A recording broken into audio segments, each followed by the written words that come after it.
Tomará ahora la palabra el señor Alejandro Aznar, presidente del Clúster Marítimo Español, para explicarnos la labor que está realizando el clúster.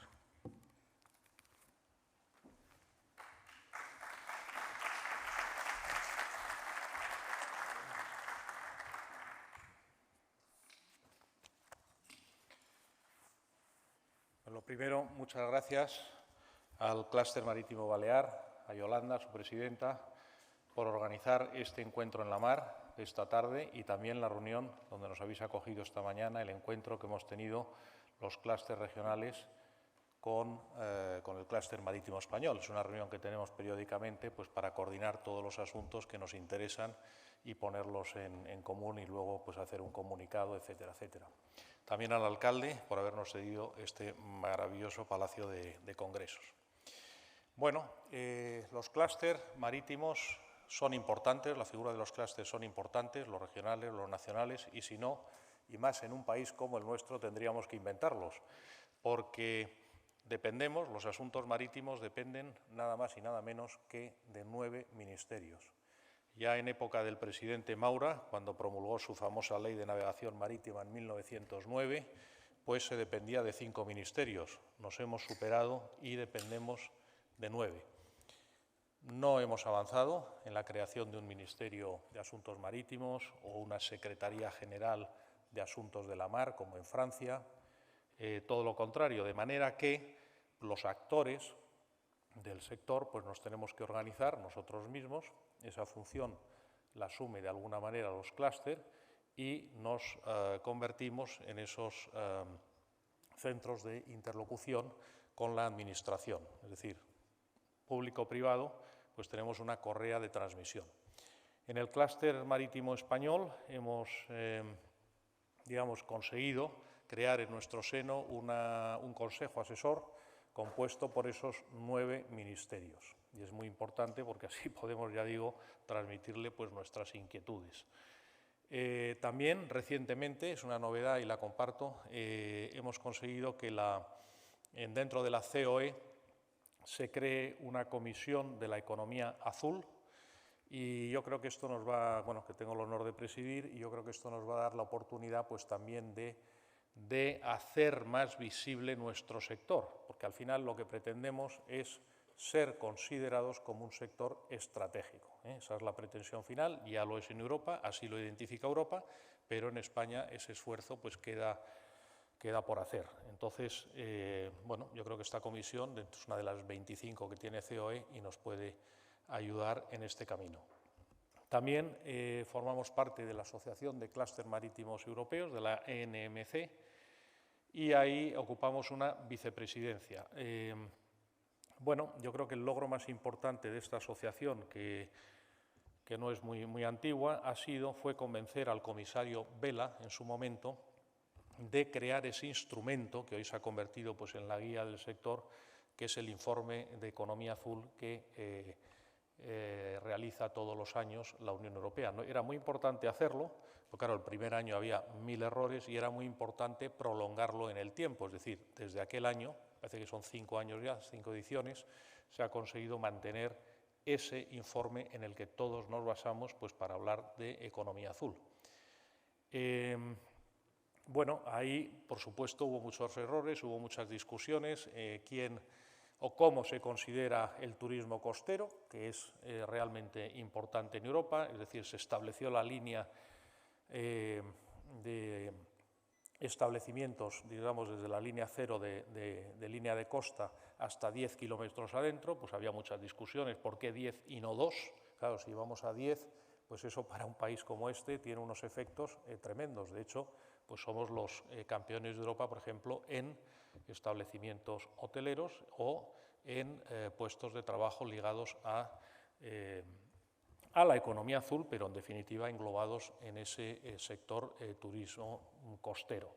Me estoy saltando completamente, pero bueno, estos son datos que están en estos estudios y que todos conocen y bueno, pues en definitiva lo único que hacen es poner en valor, como ya sabemos, los datos del valor añadido bruto, de los millones en Europa de empleo, pero en España, pues ya digo que el haber incluido el turismo costero en estos parámetros y todo lo que conlleva y lleva dentro, pues nos da un papel pues, muy significativo en economía azul en Europa. Bueno, dicho eso, este informe tiene muchos errores, sigue corrigiéndose y para mí el de este año, el del año 21, desde luego obvia el gran problema en el que nos encontramos, es decir, obvia el gran tsunami con efectos devastadores que ha tenido sobre todas las economías y también sobre la economía azul, el COVID-19, y por lo tanto toma datos no ya del año 19, sino incluso del año 18, que para qué nos valen hoy en día los datos del año 18 con todo lo que ha pasado, parece que ha pasado un siglo desde entonces, y también con una repercusión en nuestro país y en esta economía de turismo costero, pues tremendo, con muchas empresas desaparecidas y todavía muchas de ellas en modo supervivencia. Entonces, esto se ha sustituido, esta falta de datos, pues por convertirlo, desde mi punto de vista, en una como diríamos, una guía verde que traslada los objetivos del Green Deal, del Pacto Verde Europeo, que está muy bien, pero lleno de ambición, como ellos mismos repiten a lo largo de cada segmento, de cada capítulo, ambición en este capítulo tanto, llegar a cuánto, con muchas veces unos objetivos, digamos, poco realistas desde mi punto de vista, y con unos tanto temporales como materiales. Bueno, podría poner 1000 ejemplos, pero son las conclusiones a las que yo llego.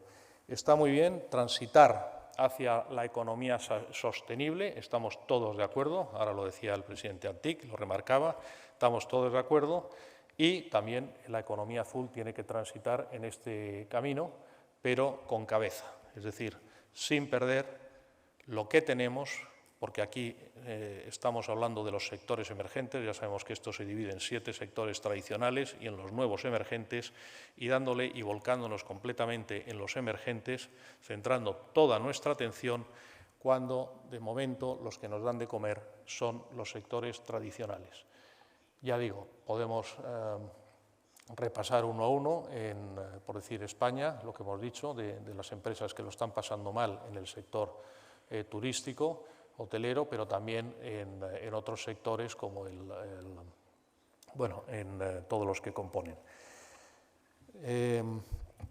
Si repasamos estos sectores tradicionales, bueno, puertos, no me voy a extender en los puertos porque lo ha explicado el presidente Antic en dónde están los puertos. Yo sí diría que España ocupa un papel primordial en la economía portuaria europea, somos creo que el número 3, y nuestra economía post-Brexit es la 4ª economía de la Unión Europea, 27. Entonces, bueno, pues ahí estamos muy bien. Dicho eso, los puertos, con sus movimientos de toneladas que también descendieron por primer año en el 2020, que llevaban una gran senda ascendente, pero que yo creo que están recuperando poco a poco, y se componen de los tráficos que genera el propio país, de importaciones, exportaciones, y luego de los tráficos de transbordos, donde nos hemos convertido pues, en un gran hub logístico, que es una plataforma logística, España, con una posición muy importante entre Asia y América, y que están aprovechando los puertos pues, muy bien.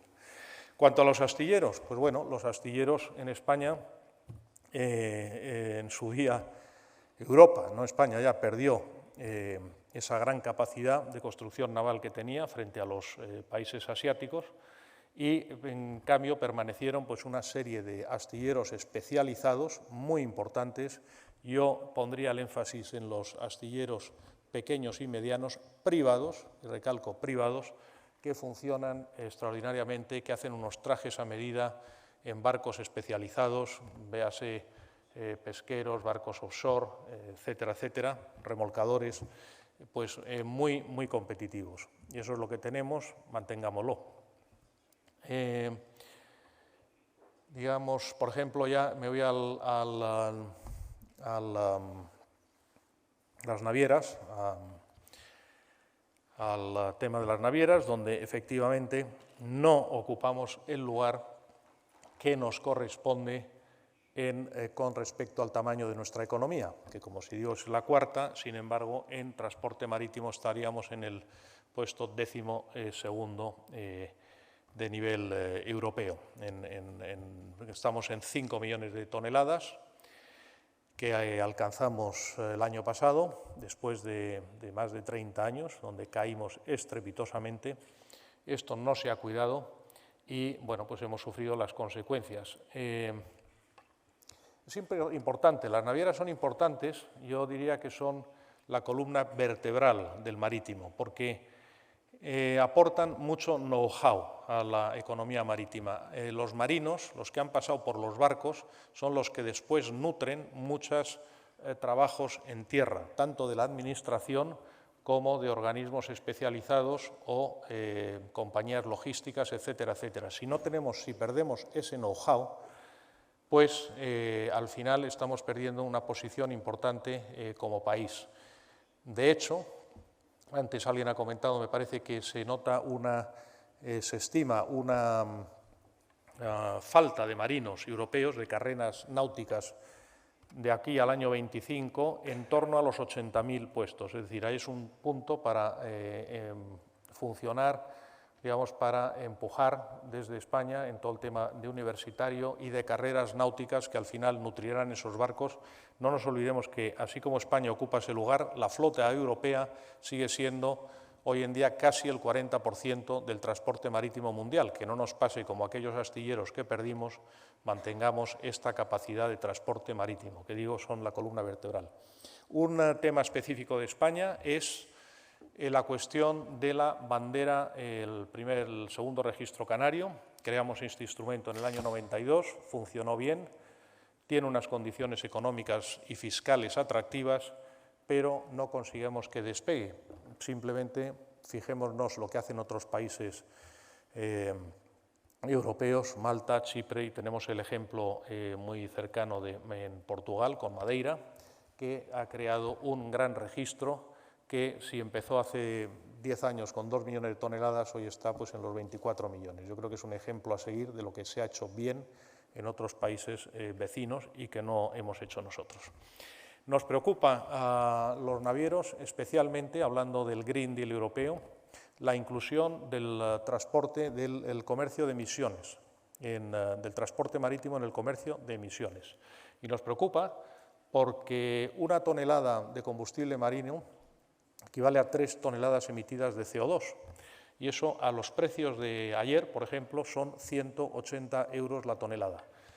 Bueno, pues esto supone un sobrecoste importante que al final pagan los consumidores y que, bueno, hay que, por ejemplo, si estamos en las Islas Baleares, unas mercancías que vengan de China y hagan transbordo en Barcelona para después venir aquí, pues pagarán 2 veces estas toneladas. Es decir, que son temas que no son inocuos. Ahora estamos viendo pues lo que está pasando en el mercado eléctrico. Y además este mercado es muy aleatorio y muy dado a disfunciones. Unos derechos son gratis, otros son gratis unos años, pero luego se van imponiendo, es decir, nos preocupa. Nada más que lo dejo apuntado ahí. Y bueno, no sé si me he dejado alguno de los sectores tradicionales porque quería enfatizar esto, he cambiado completamente porque aquí en este congreso pues he hablado mucho de los sectores emergentes y yo quería de alguna manera defender los tradicionales.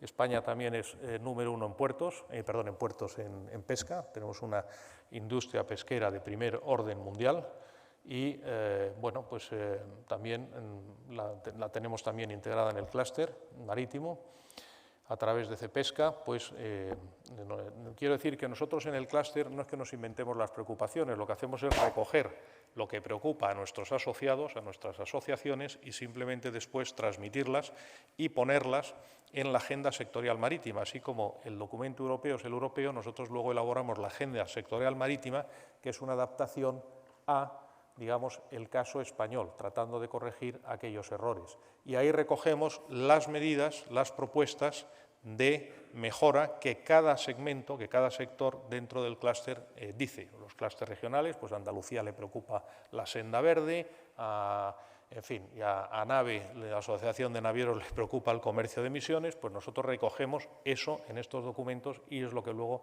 intentamos transmitir. Y bueno, pues como esta mañana, ya por último acabo, ¿no? Porque, hemos llegado a una de las conclusiones que vamos a proponer, y utilizando a COE y también al clúster marítimo, los clústeres regionales, la creación de un PERTE de economía azul. No un PERTE naval, sino un PERTE que englobe a todos los sectores involucrados con la economía azul. Porque, como sabemos, este es un país de pymes y pequeñas y medianas empresas. Las grandes ayudas europeas van a llegar a las grandes empresas y, como no nos organicemos y no podamos establecer unos vehículos de inversión, como puede ser un PERTE, que al final movilizan muchísimos recursos, pues lo tendremos mal. Y esa es nuestra propuesta del día de hoy. Así que muchas gracias.